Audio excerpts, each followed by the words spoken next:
The days of the week. Do you know how many days are there in a week? There are 7 days in a week. How many days? 7 days.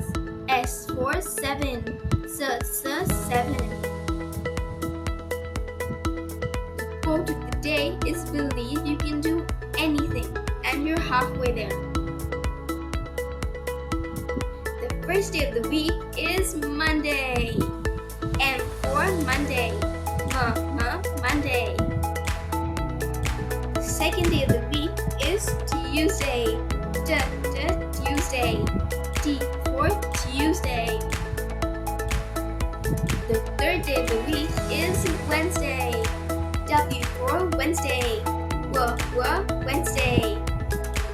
The fourth day of the week is Thursday. D for Thursday. Thursday. The fifth day of the week is Friday.